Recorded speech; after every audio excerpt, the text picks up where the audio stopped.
KTV 대한뉴스 유용합니다. 신경은입니다. 1월 17일 금요일 KTV 대한뉴스 시작합니다. 먼저 오늘의 주요 뉴스입니다.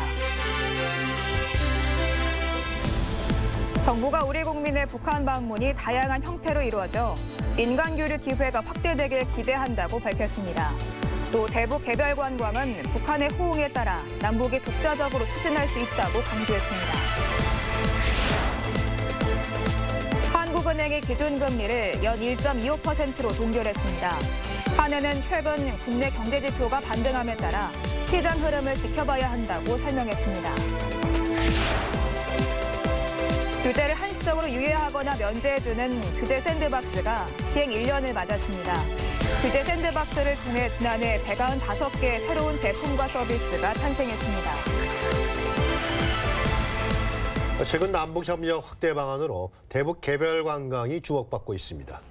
통일부는 남북 민간 교류 기회를 확대할 수 있다며 오이사 조치 유연화 가능성을 시사했습니다. 최효진 기자입니다. 통일부는 우리 국민의 북한 방문이 다양한 형태로 이루어져 남북 간 민간 교류 기회가 확대되길 기대한다고 밝혔습니다. 오이사 대북 제재 조치에 대해서는 역대 정부도 유연화 조치를 취해왔다고 설명했습니다. 개별 국민의 방문 문제에 대해서는 계기별로 유연화 조치를 취해왔고요. 개별 관광 역시 남북 간 민간 교류의 어떤 확대 이런 차원에서 바라보고 있고요. 대북 개별 관광은 북한의 호응에 따라 남북이 독자적으로 추진할 수 있다며 금강산, 개성을 통한 남북 간 직접 관광도 고려할 가능성을 내비쳤습니다. 북한의 호응이 있는 경우에는 남북 간의 협력화에 독자적으로 추진할 수 있는 사업이 있다고 보여집니다. 통일부는 다만 북한의 상황과 태도를 예의주시하면서 관계 부처와 현실적 방안을 강구하고 있다고 말했습니다. 한편 북한이 대남 통지문에서 다음 달까지 금강산 남측 시설물을 모두 철거할 것을 요구했다는 일부 보도에는 북한과 우리의 입장 차이가 계속 유지되고 있다고 설명했습니다. 또 해리 해리스 주한 미국 대사가 개별 관광 등 남북 협력 구상을 한미 워킹그룹에서 다루는 게 낫다고 말한 데 대해 대북 정책은 우리 주권에 해당한다고 재차 강조했습니다. 한편 미국을 방문해 비건 부장관과 면담한 이도훈 외교부 한반도 평화교섭 본부장은 이제부터 남북 간 협력 사업에 대해 한미가 긴밀히 협의해 나가기로 했다고 전했습니다. KTV 최효진입니다. 청와대는 해리 해리슨 주한 미국 대사가 북한 개별 관광은 미국과의 협의가 필요하다고 언급한 것에 대해서 대단히 부적절하다는 입장을 밝혔습니다. 청와대 관계자는 대사가 주재국 대통령의 발언에 대해서 언론에 공개적으로 언급한 부분은 대단히 부적절하다며 남북 협력 관련 부분은 우리 정부가 결정할 사안이라고 말했습니다. 앞서 문재인 대통령은 지난 14일에 있었던 신년 기자회견에서 개별 관광 추진 등 남북 협력 확대에 노력하겠다고 밝힌 바가 있습니다. 문재인 대통령은 오늘 대통령 직속 기구인 북방경제협력위원회로부터 2020 식품빵 정책 전략을 보고받았습니다. 권고은 북방경제협력위원장은 올해가 러시아, 몽골과 수교 30주년으로 신북방 정책을 추진할 수 있는 좋은 계기라고 설명했습니다. 문 대통령은 올해 다시 찾아오기 힘들 정도로 굉장히 좋은 계기를 맞은 만큼 신북방 정책이 실질적인 성과를 내도록 최선을 다해달라고 당부했습니다. 한국은행이 기준금리를 연 1.25%로 동결했습니다. 한은은 미중 무역 갈등이 진정세를 보이고 국내 경제 지표가 반등함에 따라 시장 흐름을 지켜봐야 한다고 판단했습니다. 박지선 기자입니다. 한국은행이 올해 첫 금융통화위원회를 열고 기준금리를 동결했습니다. 지난해 11월에 이어 연 1.25%인 현재 기준금리를 유지하는 겁니다. 미국과 중국이 최근 1차 무역 합의를 체결해 세계 경제의 불확실성을 높였던 미중 무역 전쟁이 휴전 국면에 들어서는 등 시장 흐름을 좀 더 지켜봐야 한다고 판단했습니다.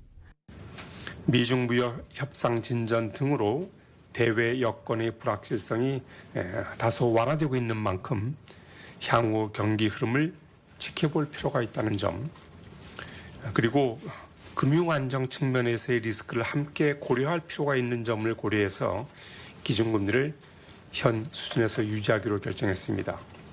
국내 경제 상황도 금리 동결에 영향을 줬습니다. 한국은행은 최근 국내 경제 부진이 일부 완화되는 움직임을 보인다고 판단했습니다. 지난해 11월 설비 투자는 운송 장비에 대한 투자가 늘면서 1.1% 증가했고 12월 중 수출은 반도체와 석유류 제품 중심으로 감소폭이 축소됐기 때문입니다. 지난달 소비자 물가 상승률도 0.7%로 반등하면서 디플레이션 우려를 덜었고 지난해 연간 고용률은 60.9%로 22년 만에 최고치를 기록했습니다. 다만 향후 국내외 지정학적 리스크 요인과 세계 보호무역주의 전개 상황 등은 면밀히 살펴볼 필요가 있다고 봤습니다. 한국은행은 올해 통화정책 완화 기조를 유지하되 대외 환경과 국내 시장 상황 등을 고려해 완화 정도를 조정해 나갈 것이라고 밝혔습니다. 또 올해 소비자 물가 상승률은 1% 내외로 오르고 경제 성장률은 2.3% 수준을 나타낼 것으로 예상했습니다.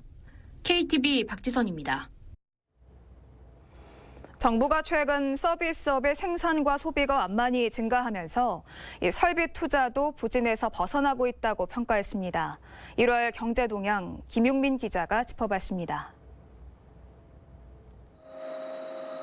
정부가 1월 최근 경제 동향을 발표하고 우리 경제 상황을 분석했습니다. 글로벌 제조업 경기 개선 조짐이 있지만 중동 리스크 등 불확실 요인이 상존한다고 진단했습니다. 수출과 건설 투자의 조정은 지속되지만 서비스업 생산과 소비가 증가하면서 설비 투자도 부진에서 벗어나고 있다고 평가했습니다. 서비스업 생산과 소비가 완만히 증가하는 가운데 설비 투자도 점차 부진에서 벗어나는 모습이지만 수출과 건설 투자의 조정 국면은 지속되는 모습입니다. 구체적으로 살펴보면 12월 수출은 1년 전보다 5.2% 감소했습니다. 세계 경제 둔화로 13개월 연속 감소세를 보였습니다. 하지만 설비 투자는 운송 장비 투자 증가에 힘입어 전월보다 1.1% 상승했습니다.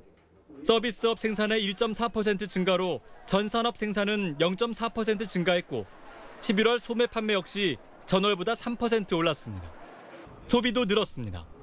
12월 국산 승용차 내수 판매량이 1년 전보다 6.6% 증가했고 온라인 매출과 카드 국내 승인액이 각각 5.1%, 9.6% 늘었습니다.